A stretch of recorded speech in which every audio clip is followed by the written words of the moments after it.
Myanmar উপকূলে আছড়ে পড়বে মোকা। আবহাওয়া দপ্তর সূত্রে খবর, ঘন্টায় 210 কিলোমিটারে বইতে পারে ঝড়।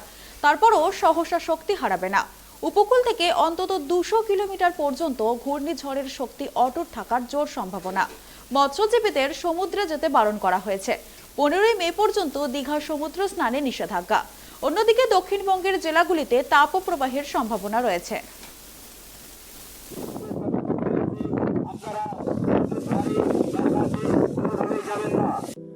মোকা ঘূর্ণিঝড়ের সতর্কতা জারি করে দীঘার সৈকতে মাইকিং পুলিশের।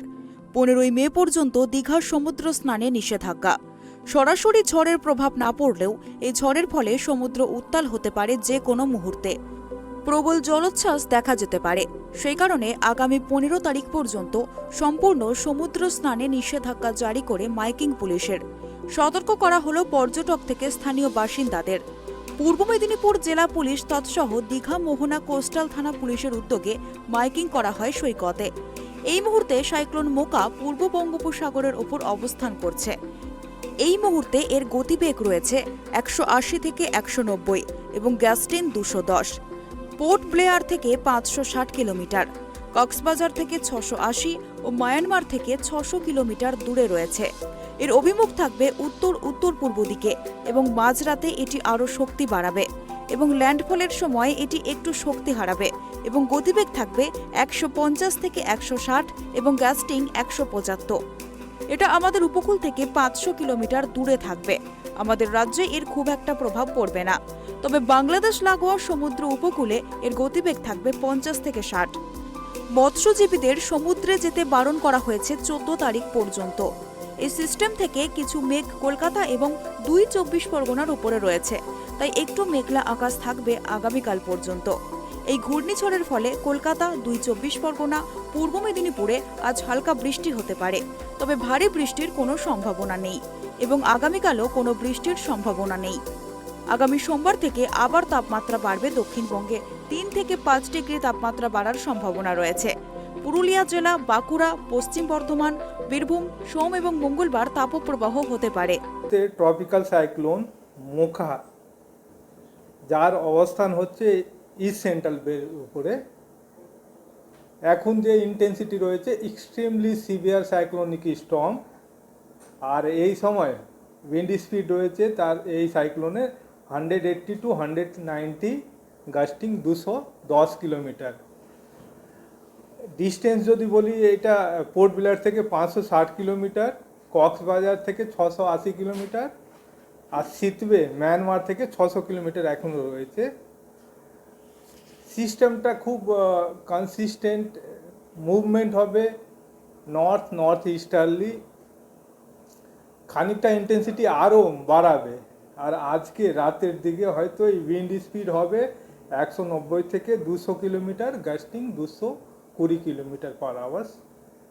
ল্যান্ডফলের আগে এই সিস্টেমটা খানিকটা উইক হবে, একটা স্টেজ নিচে যাবে। Are very severe cyclonic Sturm হিসাবে 150 থেকে 160 কিলোমিটার, গাস্টিং 175 কিলোমিটারে কিন্তু ল্যান্ডফল করবে ক্লোজ টু সিতওয়ে মায়ানমার। যে ট্র্যাকটা রয়েছে সেটাই খুব একটা চেঞ্জ নেয়। অ্যারাউন্ড নুন, দুপুরবেলা কিন্তু হিট করার পসিবিলিটি রয়েছে। সিস্টেম যেহেতু আগামীকালও যদি আমরা দেখি যে এই সিস্টেমটা আমাদের কোস্ট থেকে অ্যাটলিস্ট 500 কিলোমিটার দূরে থাকবে, ফলে ডাইরেক্ট কোনো ইম্প্যাক্ট যেটা স্টর্ম সার্জ, হেভি রেন বা উইন্ড আমাদের কোস্টে কিন্তু নাই। তবে বাংলাদেশ লাগোয়া যে সমুদ্র রয়েছে সেখানে কিন্তু উইন্ড থাকবে অ্যারাউন্ড 50 কিলোমিটার পার আওয়ার। ফলে ফিশারম্যানদেরকে বলা হয়েছে 14 তারিখ পর্যন্ত কিন্তু মাছ ধরতে না যায়। ইম্প্যাক্ট হিসাবে যদি বলি, যে আউটার ব্যান্ডের যে ক্লাউডগুলো বেরিয়ে গেছে ওই সিস্টেম থেকে, মানে সাইক্লোন থেকে, তার একটা প্যাচ আমাদের কোস্টের দিকে আছে।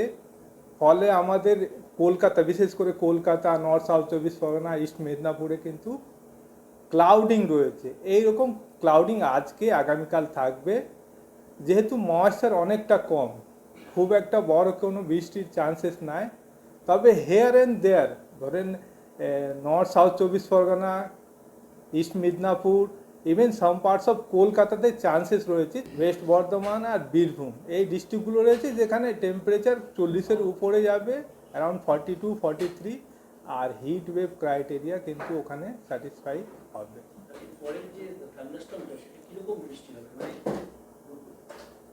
থান্ডার স্টর্ম যদি বলি, যেটা বললাম 17 থেকে 22-এ একটা এই একটা স্পেল রয়েছে বা উইন্ডো রয়েছে যেখানে থান্ডার স্টর্ম অ্যাক্টিভিটি হবে অনেক দিন ধরে, কিন্তু আমরা দেখছি না। বিশেষ করে যদি বলি কোস্টাল এরিয়াতে, আর কোস্টালের মধ্যে north south 24 Pargana, Howrah, east Midnapore, Hooghly, Kolkata, Nadia, even বলবো মুর্শিদাবাদের দিকে চান্সেস রয়েছে যে থান্ডার স্টর্ম অ্যাক্টিভিটি হবে। আর নর্থ বেঙ্গলে কিন্তু ডে 3 থেকে মোটামুটি সব জেলায় কিন্তু থান্ডার স্টর্ম অ্যাক্টিভিটি চলবে। স্যার, ডে 3-তে যে হিট ওয়েভটা সাউথ বেঙ্গলের ক্ষেত্রে হবে, নর্থ বেঙ্গলের 3টে জেলা যেটা এর আগেও একাধিকবার হিট ওয়েভের কবলে পড়েছে, মালদা, দিনাজপুর, সেখানে কি হিট ওয়েভ থাকবে? না, চান্সেস কম, হয়তো 40 উঠবে না উপরে। কারণ হিসাবে যেটা বললাম যে ডে 3 থেকে এক্সপেক্টেড যে নর্থ বেঙ্গলে কিন্তু রেনফল অ্যাক্টিভিটি বাড়বে, ফলে ক্লাউডিং থাকবে, এই ক্রাইটেরিয়াটা কিন্তু স্যাটিসফাই করবে না। মোকার বড় প্রভাব পশ্চিমবঙ্গে তেমন প্রকট হবে না বলেই ধারণা আবহবিদদের। উপকূলে মেঘলা আকাশ, বৃষ্টির পূর্বাভাস রয়েছে। আংশিক মেঘলা আকাশই থাকবে বাকি জেলাগুলিতে। হালকা বৃষ্টির সম্ভাবনা রয়েছে, তবে আগামী সপ্তাহে ফের তাপপ্রবাহের সম্ভাবনা। পূর্ব মেদিনীপুর থেকে চন্দন বারিক ও নদিয়া থেকে মলয় দে এর রিপোর্ট, ট্রাইব টিভি।